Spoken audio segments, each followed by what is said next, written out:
Assalamualaikum warahmatullahi wabarakatuh. Apa kabar anak-anakku semua? Selamat bertemu kembali dengan Ibu Heni Haryani pada mata pelajaran Bahasa Indonesia. Pada masa pandemi ini, jangan lupa selalu melaksanakan protokol kesehatan. Menjaga 5M. Pertama yaitu mencuci tangan, yang kedua memakai masker, ketiga membatasi mobilitas, keempat menjaga jarak, dan yang kelima menjauhi kerumunan. Pada materi teks prosedur kali ini yang akan kita bahas yaitu mengenai kompetensi dasar 3.5 dan 4.5. Sedangkan tujuan pembelajarannya adalah yang pertama, diharapkan anak-anakku dapat menunjukkan pengertian, tujuan, bahan, alat, serta langkah-langkah teks prosedur dengan tepat. Yang kedua yaitu mengamati ciri-ciri teks prosedur dengan teliti. Namun sebelumnya Ibu ingin bertanya, apakah kalian pernah membuat mie instan?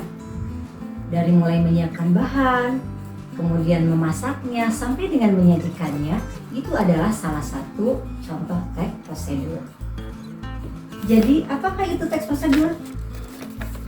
Nah, teks prosedur adalah sebuah bahan tertulis untuk menjelaskan tahap-tahap kegiatan dalam menyelesaikan suatu aktivitas. Untuk apa tujuannya?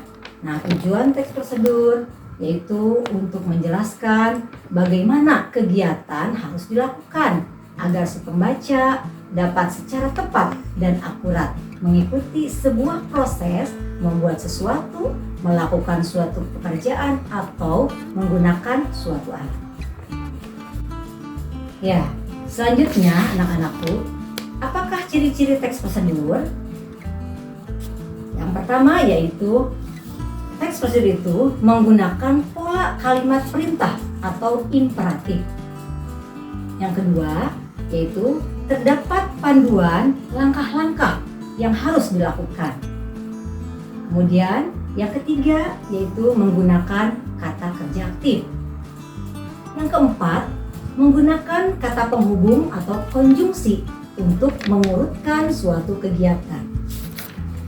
Yang kelima, terdapat aturan atau batasan dalam hal bahan atau kegiatan. Keenam, menggunakan kata keterangan untuk menyatakan rincian waktu, tempat, dan cara yang akurat. Dan yang terakhir, terdapat isi kegiatan yang dilakukan secara urut. Selanjutnya, bagaimana struktur menyusun teks prosedur? Yang pertama adalah harus ada judulnya. Yang kedua, harus ada tujuannya. Dan yang ketiga ada bahan atau alat. Dan yang keempat adalah langkah-langkah kegiatannya.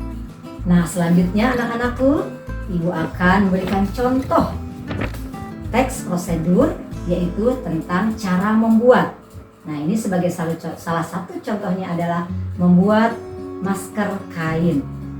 Bagaimana cara membuat masker kain? Kita ikuti struktur yang tadi Ibu sebutkan. Yang pertama itu adalah judulnya. Yang kedua harus ada tujuannya. Yang ketiga ada alat dan bahan. Dan yang keempat adalah langkah-langkah kegiatannya. Anak-anakku, tadi Ibu sudah memberikan contoh teks prosedur cara membuat.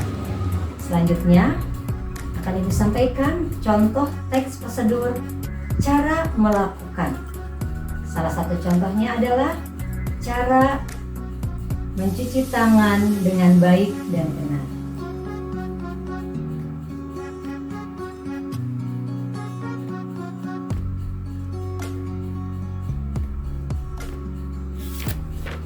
Selanjutnya akan Ibu beri contoh yang ketiga, teks prosedur mengenai cara memainkan.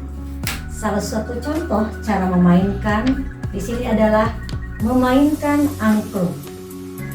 Baiklah kalian, simak.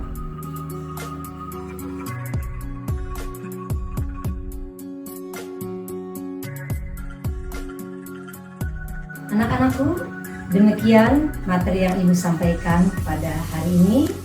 Baiklah, kita simpulkan bersama apa yang harus kalian ketahui dari pembelajaran kali ini. Yang pertama adalah pengertian dari teks prosedur. Yang kedua adalah tujuan dari teks prosedur. Yang ketiga, ciri-ciri teks prosedur. Yang keempat, struktur teks prosedur. Dan yang kelima, contoh teks prosedur.